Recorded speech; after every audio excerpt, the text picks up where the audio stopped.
우리가 모세에 대한 이야기, 모세를 통해서 하나님께서 이스라엘 백성을 애굽 땅에서 건져내시는 하나님의 이야기를 우리가 함께 생각해 보고 있습니다. 창세기 이미 하나님께서 애굽 땅에서 이방 땅에서 노예 생활하는 그 백성들을 건져내시겠다고 약속하셨고, 그 약속을 이루실 때가 되었을 때 하나님이 모세를 보내셔서 당신의 약속을 이루시기 위하여 애굽 땅에서 내 백성을 보내라 하는 하나님의 명령을 바로에게 전합니다. 그럼에도 불구하고 하나님을 알지 못하는 바로는 하나님의 명령을 거부하게 되고, 그로 인해서 이스라엘 백성들에게 더 가혹한 노동이 임하게 되자 백성들마저도 모세를 거부하는 그런 일이 벌어지게 돼요. 그 일로 인해서 모세는 굉장히 마음이 낙담되어 있고 하나님께 대하여 원망의 마음을 품게 되지요. 그럼에도 불구하고 하나님께서는 모세에게 네가 꼭 가야 된다, 네가 해야 된다 하는 권면의 말씀, 위로의 말씀을 계속해 반복해 주셨어요. 모세에게 하나님이 이루어 주신 말씀을 요약해 본다면 이렇게 이야기할 수 있어요. 너는 내 명령만 전하면 돼. 내가 뭐 하려고 생각하지 말고 너는 명령만 전하면 돼. 걱정하지 마. 그런 말이지요. 그 다음에 두 번째는 너 이런 사람이야. 그럼 족보 이야기를 해주면서 너는, 그리고 내 백성은 결코 노예로 끝날 사람들이 아니야. 너는 하나님이 특별히 택하신 하나님의 백성이야, 하나님의 가문이야 라고 하는 걸 강조해 주셨어요. 그러면서 너 아니면 안 돼. 내가 꼭 가야 돼. 그리고 너는 바로에게 신과 같은 존재가 될 거야. 반드시 내가 너를 바로보다 더 위에, 바로가 너를 신처럼 바라보는 그런 존재로 내가 너를 세울 거야 라고 말씀하시고요. 또 하나는 너 홀로 하는 거 아니야. 내가 너에게 좋은 동역자를 붙여줄게. 아론, 그가 너에게 좋은 동역자가 될 거야 라고 말씀하시면서 너는 꼭 내가 네게 부탁한 이 말, 내가 너에게 명령한 이 말 꼭 너는 이대로 행해야 돼. 너는 가서 내 말을 전해야 돼. 그렇게 말씀하셔요. 그러면서 하나님께 그렇게 위로해 주시면서 한 가지 덧붙이지요. 그 일이 그런데 쉽게 일어나는 건 아닐 거야. 바로가 계속해서 내 말을 듣지 않을 거고, 어려운 과정을 거친 후에야 그런 일들이, 하나님의 구원의 역사가 일어나게 될 거야. 하나님이 보내셨다고, 하나님이 일을 한다고, 하나님이 함께 하신다고 결코 모든 일이 쉽게 되는 건 아니야 라고 말씀을 하셔요. 그런 하나님의 말씀을 듣고 다시금 모세가 하나님 앞에, 하나님 말씀 듣고 바로 앞에 서게 되지요. 그게 오늘 우리가 읽은 말씀이에요. 하나님께서 아론에게, 또 모세에게 내가 다시 가는데 가서 바로가 너에게 꼭 그렇게 이야기할 거야. 내게 이적을 보여라. 그렇게 말할 테니까 너는 이렇게 하면 돼 라고 이야기를, 하나님 말씀을 해주셔요. 여러분요, 왜 바로가 모세에게 이적을 보이라 그렇게 요청을 할까? 우리가 그 의미를 좀 더 알기 위해서는 성경의 원문에 어떤 의미를 담고 있는지를 우리가 보면 돼요. 성경의 원문을 정확하게 번역한다면 이렇게 이야기할 수 있어요. 너는 너를 위하여, 너희를 위하여 이적을 보이라. 그런 뜻이에요. 너희를 위하여, 보유라고 하는 말이 거기에 담겨져 있어요. 왜 너희를 위하여 라고 하는 거냐? 그 말을 바꿔 이야기한다면 네가 누구인지 너희 스스로 증명해봐, 그런 뜻이에요. 너 누구야? 너 별거 아니잖아 라고, 그런 의미이겠지요. 너 별거 아니잖아. 그래 내가 왜 나에게 그런 명령을 해? 내게 왜 그런 내 부탁을 해? 라고 하는 그런 의미로 내가 섬기는 신보다 나보다 더 뛰어나다는 것을 보여봐, 증명해봐 라고 요구하는 거예요. 그런 요구에 따라서 하나님께서 말씀하신 대로 아론이 자신의 지팡이를 바로 앞에 던져요. 그랬더니 그 바로 앞에 던져진 아론의 지팡이가 뱀이 됐지요. 여러분요, 우리가 여기서 단순히 아론이 던진 지팡이가 뱀이 되었다 하는 이 말을 그냥 하나의 단순한 기적, 이적의 하나의 모습으로 그냥 간과할 수 없는 아주 중요한 의미를 담고 있어요. 왜 하필 뱀이 되게 했을까 하는 거지요. 여러분, 성경에 자주 쓰이는 단어로 뱀이라고 하는 단어가 두 개가 있어요. 하나가 나핫이고 또 하나가 단닌이라고 하는 말인데, 나핫이라고 하는 말은 우리가 일반적으로 의미하는 뱀, 그걸 말아요. 그러니까 창세기 3장에서 하와를 꼬드겨서 선악을 알게 한 나무 열매를 먹게 한 것이 뱀이었잖아요. 그 뱀을 이야기할 때 나핫이 이렇게 불려지는 거예요. 근데 오늘 본문에 나와 있는 지팡이 던져서 된 뱀, 이것은 조금 달라요. 이건 단닌이라고 하는 말이에요. 이 단닌이라고 하는 말이 성경에는 여러 가지 다른 말로 번역되어 있는데, 욥기 2장 7장 12절에서는 바다 괴물 이렇게 번역되어 있고, 에스겔 29장 3절에서는 똑같은 단닌이라고 하는 이 말이 악어 이렇게 번역되어 있어요. 그러니까 오늘 본문에 나와 있는 이 뱀이라고 하는 것은 그냥 단순히 꾸불꾸불 기어다니는 그런 뱀의 종류가 아니라 뱀의 형상을 가진 엄청나게 큰 파충류, 이런 의미를 담고 있어요.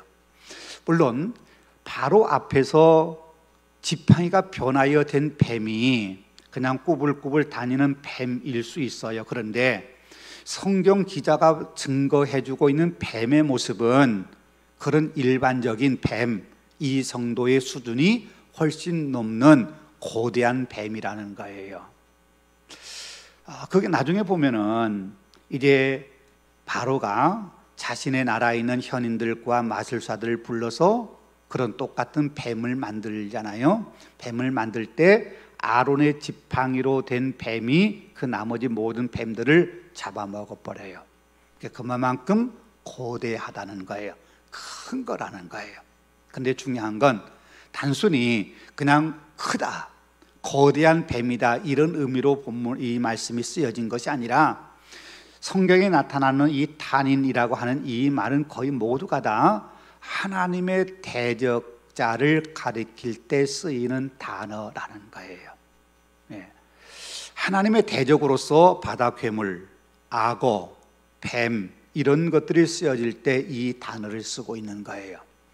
왜 일반적으로 창세기 3장에 이야기하고 있는 그냥 우리가 흔히 생각할 수 있는 뱀, 이 표현이 아니고 탄인이라고 하는 훨씬 더 크고 거대한, 더군다나 그것이 모두가 다 하나님의 대적자를 가리킬 때 쓰여지는 그 단어를 오늘 본문에서 썼을까? 그 이유는 분명해요.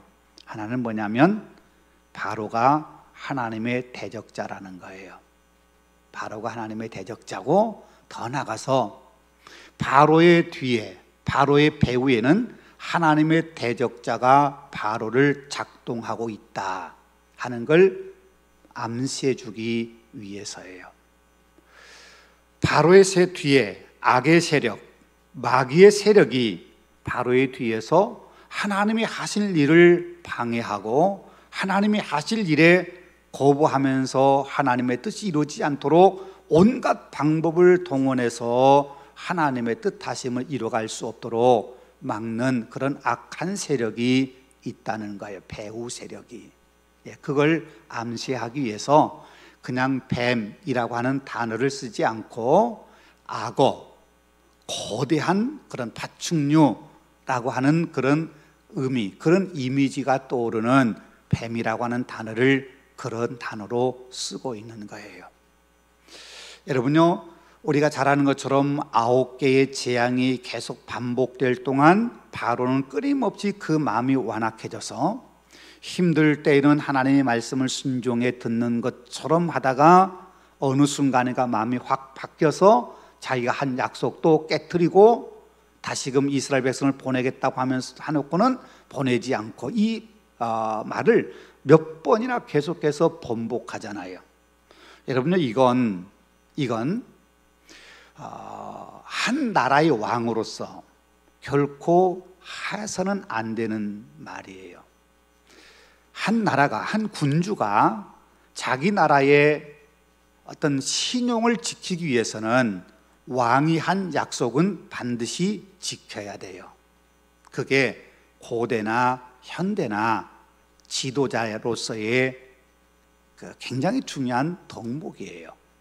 그런데 바로는 계속해서 몇 번에 걸쳐서 보내겠다고 이야기해놓고 마음이 바뀌어서 그 약속을 깨트리는 일을 계속 반복해요. 이건 단순히 바로의 마음이 완악하기 때문에, 옛날 성경 표현을 하면 강팍하기 때문에 그렇다, 이렇게만 우리가 이해할 수 없는 거예요. 그건 뭐냐면 그 바로의 마음 뒤에는, 바로의 배후에는 악한 세력, 마귀의 세력이 바로를 조종하고 있다라고 우리가 이해할 수밖에 없는 모습이라는 거예요. 여러분, 그런데 그 배후에 조종하고 있는 악의 세력이 바로만 조종하고 있을까요? 오늘 우리에게도 끊임없이 그 악의 세력이 우리에게 자꾸만 우리로 하여금 하나님의 뜻을 이루어가지 못하도록, 하나님의 선한 백성으로 살지 못하도록 우리의 배후에서도 끊임없이 우리를 조정하려고 해요. 우리 마음속에서 악한 마음이 끊임없이 우리로 하여금 선을 행하고 하나님의 뜻을 행하려고 하는 거룩한 마음을 따라 살지 못하도록 우리를 유혹하는 일을 지금도 계속하고 있다는 사실을 우리가 잊어서는 안 된다는 거지요. 자, 말씀드린 것처럼요, 아론이 자신의 지팡이를 던져 뱀을 만드니까 바로가 이것 좀 나도 할 수 있어 라고, 그런 의미로 애굽의 현인들, 애굽의 마술사를 불러가지고 너희도 이렇게 해봐 라고 이야기를 해요. 그랬더니 그들도 그렇게 해요. 여러분, 여기 현인들이라고 하는, 하캄이라고 하는 이 말은 점성술사, 그 말에 비슷한 의미가 우리가 잘 아는 마태복음 2장에 나와 있는 예수님의 탄생 때 동방에서 예수님을 찾아왔던 박사들, 그 사람들을 가리키는 말이에요. 그 사람들은 뛰어난 지식을 가지고 왕의 국사를 조언하는 왕의 참모들, 이런 표현으로 우리가 이해할 수 있는 말이에요. 근데 한 가지 특이한 게 그 다음에 나오는 마술사들이라는 말이에요. 이 마술사들이라고 하는 말을 오늘 우리 시대 언어로 쉽게 표현하면 무당들이라는 거예요. 무당. 이 사람들은 어떤 뛰어난 어떤 높은 지적 어떤 판단력, 지혜, 이걸 가지고 왕을 도와주는 사람들이 아니라 사술이나 복술, 이런 어떤 사람의 눈속임, 이런 것들을 통해서 사람들의 마음을 끌어들이는 거예요. 이 무당에 해당되는 마술사들이 바로 왕궁 안에, 바로가 그들을 불러서 그들에게 이적을 행하라고 이야기하면 바로에 가까이 있었다고 하는 것은, 당시 애굽의 이 각종 우상을 숭배하고 마술을 행하는 이 무당들이 국정 깊숙이까지 들어와 있었다고 하는 사실을 우리에게 암시해 주고 있는 거예요. 바꿔 이야기하면, 바로가 그 거대한 제국 애굽을 통치할 때 현인들의 지혜를 빌어서 어떻게 하면 애굽, 자신이 다스린 나라를 더 나은 나라로, 자신이 통치하고 있는 그 나라 안의 백성들을 어떻게 더 잘 내가 다스릴까 하는, 여기에만 관심 갖고 있는 것이 아니라 백성들의 마음을 어떻게 내가 조정할까 하는 그런 마음, 그런 것 때문에 마술사라고 이야기하는 무당을 굉장히 가까이에서 바로를 섬기게 만들었다는 거예요. 네. 여러분, 이것이 참 아이러니잖아요.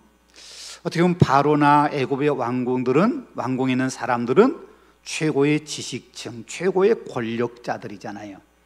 최고의 권력자들이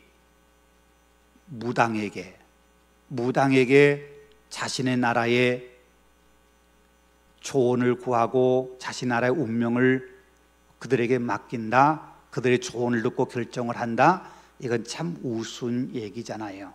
네. 참 죄송합니다만 우리나라에서도 지금 대통령 부인과 가까이 있던 어떤 무당이 뭐 계속 왔다 갔다 하는 게 누군가의 조언을 구한다고 하는 건 결코 나쁜 건 아닌데, 나쁜 게 아닌데 왜 하필 무당이냐 하는 그게 문제가 되는 거지요. 예를 들어서 핵 전문가에게 핵에 관한 조언을 듣는다든지 아니면 경제 전문가에게 경제적인 문제에 대해서 해법이 뭔지를 조언을 듣는 것은 이건 충분히 할 수 있는 일이지요. 그런데 그런 전문가가 아니라 무당과 같은 도사라고 이야기하는 그런 사람들의 조언을 구한다고 하는 게 이게 과연 상식적으로 맞는 거냐, 그게 문제가 되는 거지요. 예. 여러분, 이건 결코 있을 수 없는 일들이 지금 애굽의 바로 당대 최고의 제국인 이 바로 왕의 왕궁에서 일어나고 있는 거라는 거예요. 예. 자, 그들에게 너를 보낸 신의 능력이 이것밖에 안 된다고 하는 것을 우리의 사람들, 우리의 현인들이나 이 마술사들을 통해서 나도 보여줄 수 있어, 그러면서 보여주는 거예요. 근데 실제로 그들도 아론이 했던 것처럼 지팡이를 던져서 뱀을 만들었어요. 이 말은 뭐냐면, 야 모세, 아론, 내가 그런 뱀을 만들어 내게 그런 능력이 있다고? 그건 아무것도 아니야. 그 정도 가지고 나를 대적하려고 해? 나와 맞서려고 해? 너 별거 아니야 라고 하는 그런 의미를 강하게 보여주고 있는 거예요. 여러분요, 지팡이로 뱀을 만든다, 결코 쉬운 일이 아니에요. 그냥 일반 사람들 아무나 할 수 있는 건 아니에요. 그런데 중요한 건 뭐냐면, 여러분, 이런 기적 같은 일들이 하나님의 능력 안에서만 일어나는 게 아니라는 거예요. 하나님 아닌 세상의 사람들, 세상의 어떤 권력들, 세상의 어떤 그런 신비한 힘들도 충분히 그런 우리가 볼 때 기적 같은 일들을 그들도 행한다는 거예요. 여러분, 그걸 우리가 넘어가서는 안 돼요. 네. 많은 사람들이 기적을 행하면 이 사람은 뭔가 특별한 게 있다 그러면서 거기에 마음이 솔깃해지려고 하는데, 하나님께서요, 율법을 통해 계속 반복하는 말씀 뭐냐면, 너희 가운데 무당을 둬서는 안 된다, 무당은 반드시 죽여라, 그렇게 말씀한 건 뭐냐면, 자기들이 행하는 마술, 눈속임 또는 어떤 작은 능력, 이걸 통해서 사람들의 마음을 미혹할 수 있기 때문에 너희 안에는 그런 사람들 결코 두어서는 안 된다, 그렇게 말씀하고 있는 거예요. 여러분, 어떤 사람은 우리보다 훨씬 더 뛰어난 지능을 갖고 있고 뛰어난 지혜를 갖고 있기도 하고 뛰어난 재능을 갖고 있기도 해요. 그런 것처럼 어떤 사람은 우리 인간 쉽게 어느 누구나 쉽게 행할 수 없는 그런 일들을 행하는 사람이 있다는 걸 우리는 알아야 돼요. 그걸 인정해야 돼요. 그렇다고 해서 그들이 신이 되는 건 아니에요. 아론이 지팡이를 던져서 뱀을 만든 것처럼 애굽의 현인과 마술사들도 지팡이를 든 뱀을 만들었지만, 그 마술사들이, 그 현인들이, 애굽의 그 사람들이 신이다 그렇게 말하지는 않아요. 네. 인간은 여전히 인간일 뿐이라는 거예요. 네. 근데 중요한 게 있지요. 그 다음에 애굽의 마술사들도 지팡이를 던져 뱀을 만들었어요. 그런데 아론이 던진 지팡이가 그 애굽 사람들이 만든 뱀을 집어삼켜 버렸어요. 자, 기적이 일어났는데 바로의 마음은 여전히 변하지 않아요. 왜? 나도 이런 기적점은 행할 수 있어 라고 생각하기 때문에. 자, 그렇다면 여러분 보세요. 애굽 사람들이 따라 행할 수 없는 기적이 일어났다고 한다면, 바로가 모세와 아론을 그리고 그들을 보내신 하나님을 인정하고, 너희들 보낸 하나님이 진짜 하나님 맞구나 라고 생각하고 바로가 그들의 요구에 응했을까? 자, 기적이 일어난다면 정말 하나님의 뜻대로 다 될까? 여러분 잘 생각해 보세요. 성경에 수없이 많은 기적들이 일어나잖아요. 수없이 많은 기적이 일어난다고 해서 그 기적을 통해 모두가 다 하나님을 인정하고 하나님을 믿는 사람들이 되었나? 성경은 그렇게 말씀하지 않아요. 기적은 우리 눈에 보여지는 건데, 우리 눈에 보여진 것은 어느 순간인가 우리의 마음에 변화를 일으켜요. 마음의 변질을 가져와요. 예수님이 수없이 많은 기적을 행하셨잖아요. 그런데도 사람들은 예수님을 그때는 믿는 것처럼, 이적을 행하니까 예수를 믿었다라고 말하지만 그 다음에는 마음이 어느 순간 바뀌어요. 자, 애굽에서 출발해서 탈출해서 나온 이스라엘 백성들 홍해 건넜지요. 기적 같은 일을 벌였죠. 3일쯤 지나서 마라라고 하는 쓴물 우물 앞에 도달했을 때 하나님의 기적 같은 역사로 쓴물이 단물로 바뀌어 그들이 마셨지요. 그럼 그들이 그 이후에 하나님을 온전히 신뢰하면서 광야 생활했나? 조금 가도 어려움 만나면 불평하고, 또 어려움 힘든 일 만나면 또 그들의 마음이 불만으로 가득 차고, 그게 이스라엘 백성들의 모습이었잖아요. 여러분, 기적이라고 하는 것이 우리의 마음속에 강하게 어떤 끌어당기는 힘은 있을지 몰라도 결코 그게 우리를 오랫동안 우리를 하나님께로 끌어낼 수 없다는 걸 우리가 알아야 돼요. 교회 안에 수없이 많은 기적이 일어날 수 있어. 그러나 기적을 추구하고 기적을 따라가는 사람들은 결국 어느 순간인가 그 마음이 하나님에게 떠날 수밖에 없어요.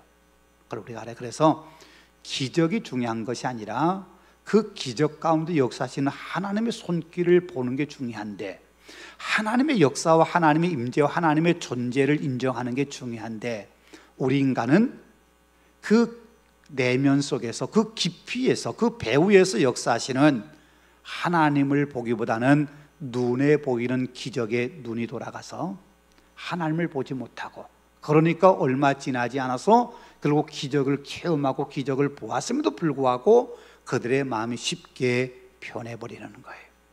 네.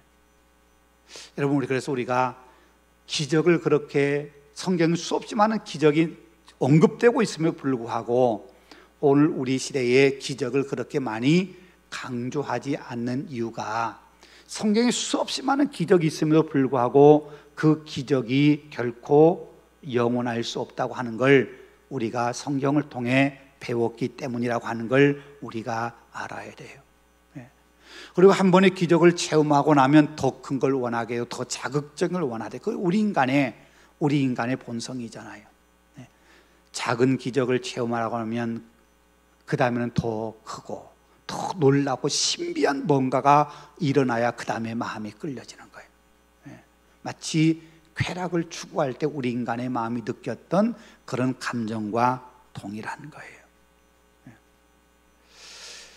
여러분, 기적을 베풀었음에도 불구하고 바로가 마음이 여전히 완악하고, 바로가 하나님의 명령을 듣지 않으려고 하는 그 마음이 있는 것처럼, 여러분요, 우리가 어떤 기적을 행하고 능력을 행하고 뭔가 보여줘서 그래서 하나님의 뜻을 이루고 하나님께서 우리에게 맡긴 일을 감당한다 하더라도 여러분, 그게 결코 완성될 수 없다는 거예요. 하나님 일을 하면은 끊임없이 장애물이 있고 어려움이 있고 거부가 있고 힘든 일이 있다고 하는 사실을 우리는 계속해서 잊지 말아야 된다는 거지요. 자, 거부당한 이유, 모세는 어떻게 했을까? 자, 처음 모세가 바로를 찾아가서 내 백성을 보내라 하십니다. 광야에 가서 내 백성이 하나님께 제사할 겁니다. 보내주십시오. 하나님의 명령입니다. 이야기할 때 바로가 거부했잖아요.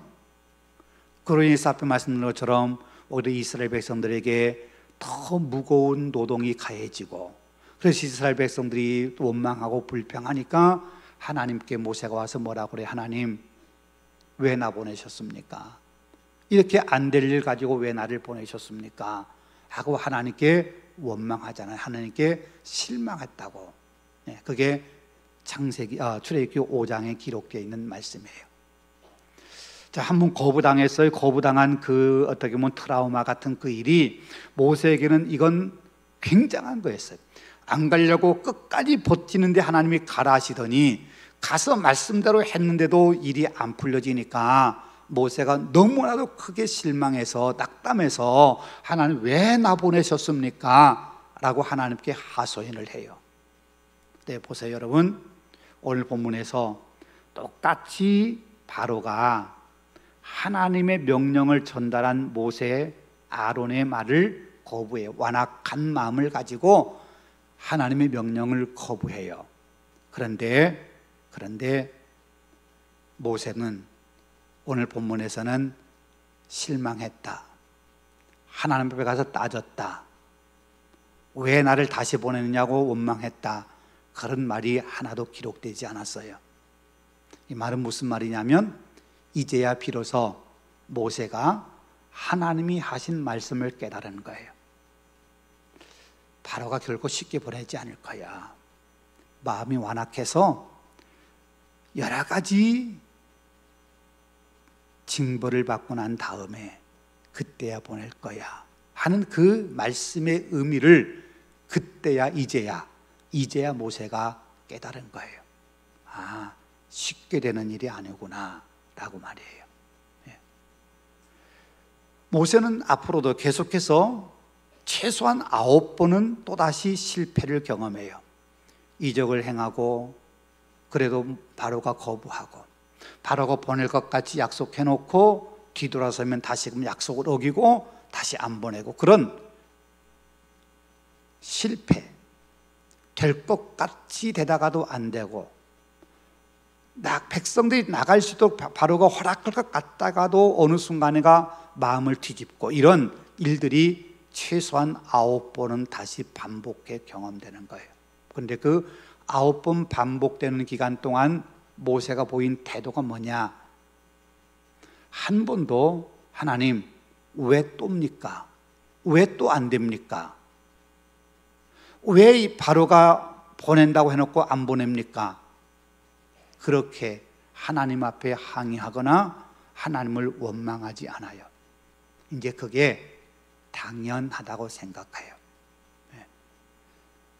될 것 같이 되었다가도 안 되고 하는 일이 수없이 반복되는데 모세는 하나님 나 이제 못 갑니다. 나 이제 안 가겠습니다.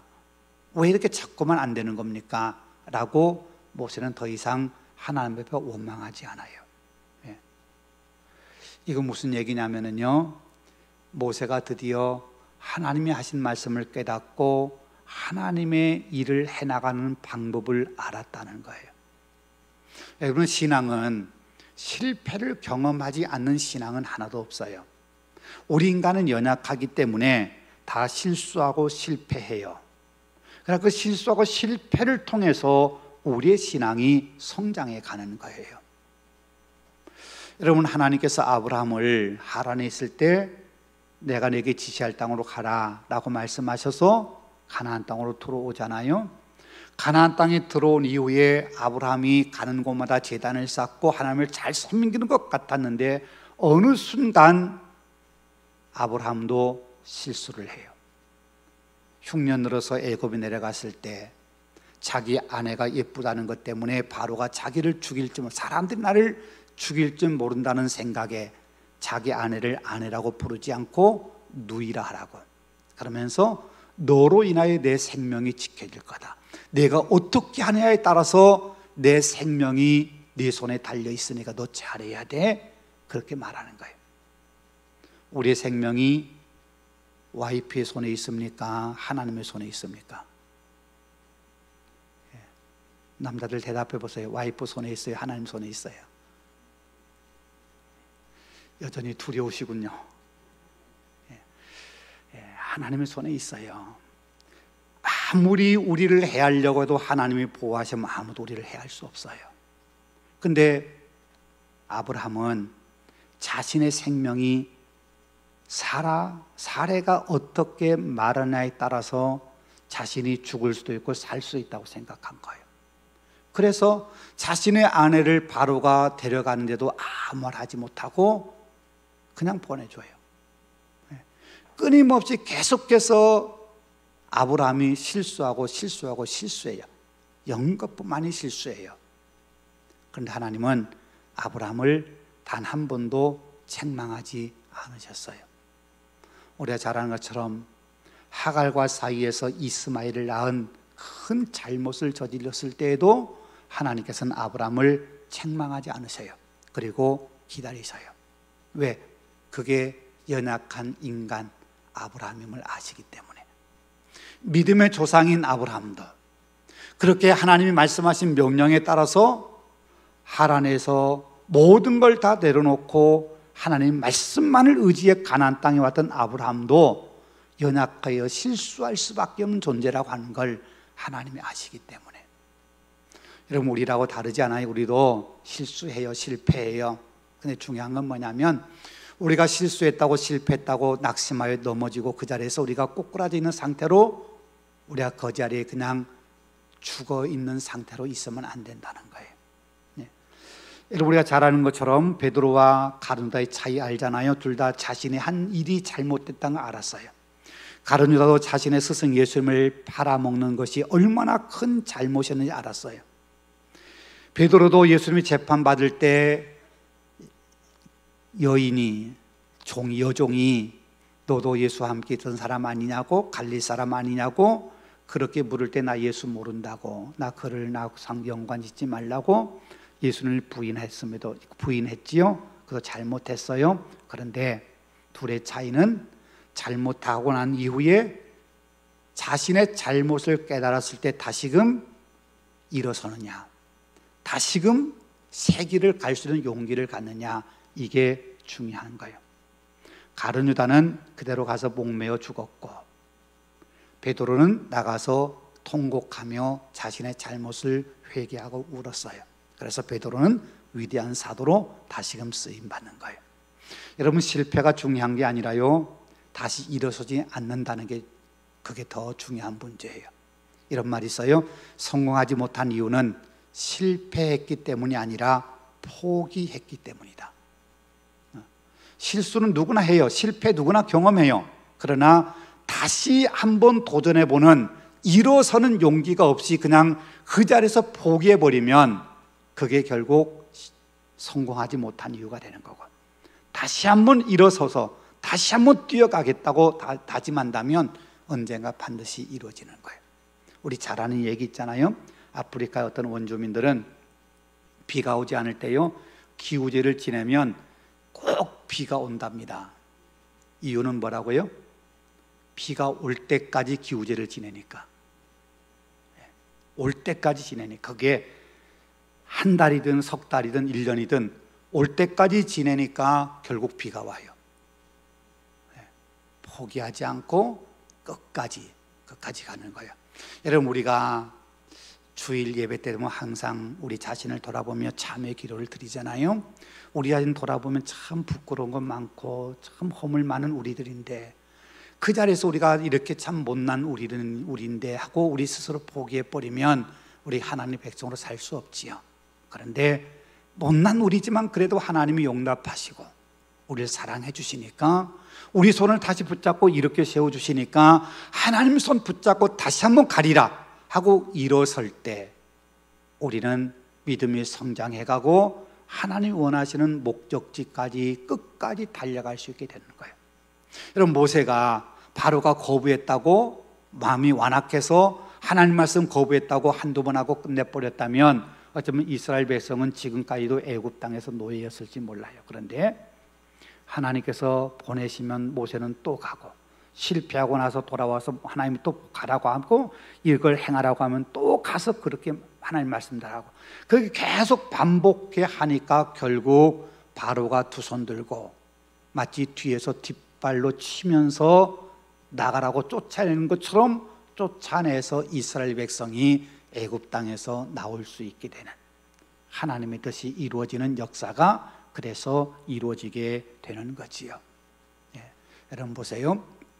오늘 말씀 13절이 이렇게 말씀해요.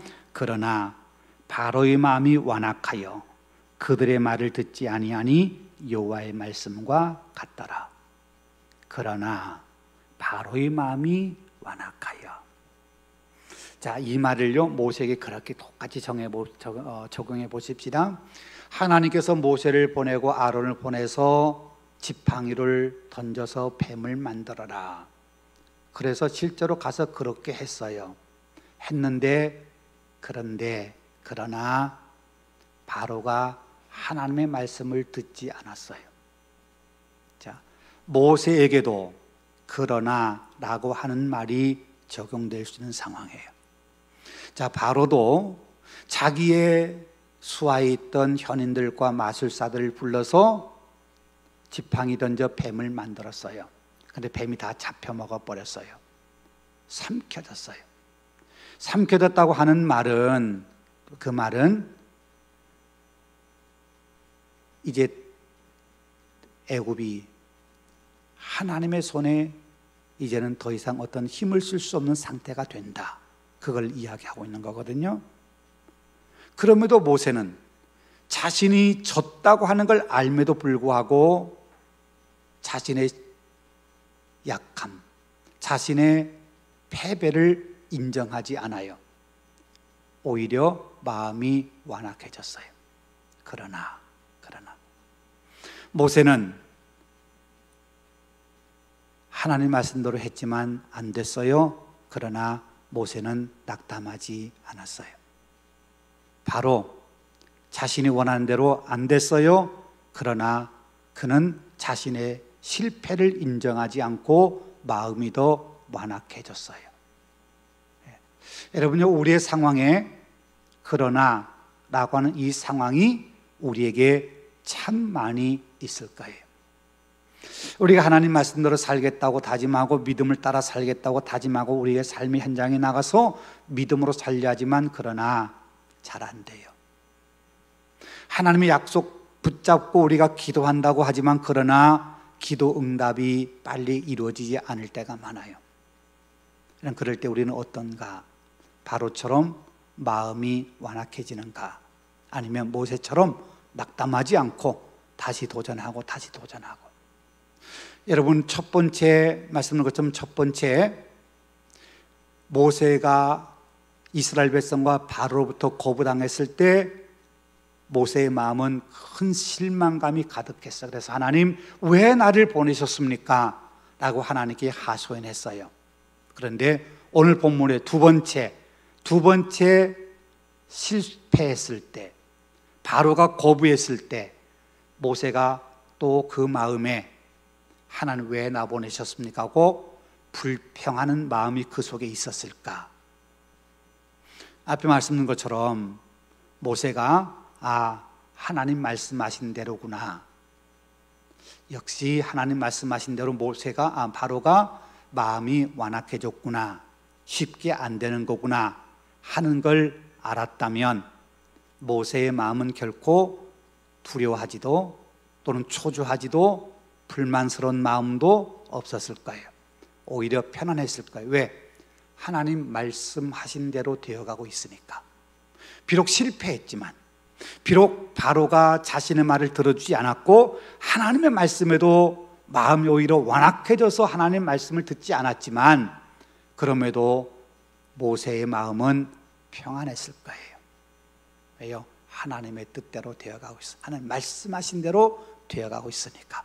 그러나 언젠가 반드시 하나님의 말씀하신 대로 그 뜻이 이루어질 거야 라고 하는 그걸 알기 때문에.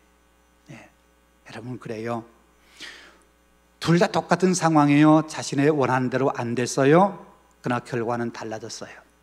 모세는 마음이 평안하고, 오히려 모세는 다시 하나님께서 가라 하실 때 두말하지 않고 또 가요.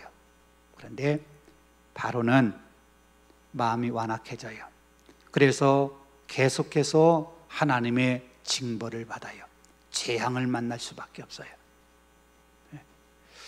우리가 힘든 상황 속에서 그러나라고 하는 상황을 맞이할 때 우리가 어떤 마음을 품느냐? 낙담하지 않고 하나님의 때를 기다리면서 평안의 마음을 가지면 우리에게 반드시 하나님의 뜻하신 좋은 일이 일어날 거예요. 그런데 우리도 그러나라고 하는 반대의 상황에 부딪혔을 때 우리가 바로처럼 마음이 완악해지고 마음이 우리가 조급해지고 우리가 마음이 닫혀버린다면 우리에게는 이 상황, 이 거부되는 상황이 우리에게 오히려 재앙이 될 수 있는 상황이 될 수 있다는 사실을 우리는 잊지 않아야 돼요. 여러분요, 말씀한 것처럼 아무리 하나님의 일이라 하더라도 하나님께서 하시고 하나님이 보내셨다 하더라도 우리의 상황에 언제나 좋은 일만 일어나는 건 아니다 라는 사실을 우리가 기억하면서 때로 힘든 일 당하고 때로는 내 상황이 내가 원하는 대로 되지 않고 하나님의 약속을 붙잡았는데도 여전히 그 뜻대로 이루어지지 않는 그러나 라고 하는 상황에 우리가 몰렸을 때 우리도 낙담하지 않고 주님 신뢰하는 믿음으로 우리가 평안한 마음을 가지고 주님 끝까지 붙잡고 나간다면 우리의 삶에도 반드시 승리의 날이 오게 될 겁니다. 여러분, 그걸 우리가 믿고 가십시다. 그 사실을 믿고 간다면 우리의 마음이 힘들어도 실패해도 낙담해도 때로는 거부당하고 어려운 상황이 닥치더라도 우리는 평안함을 노래하며 우리의 삶을 살아갈 수 있게 됩니다.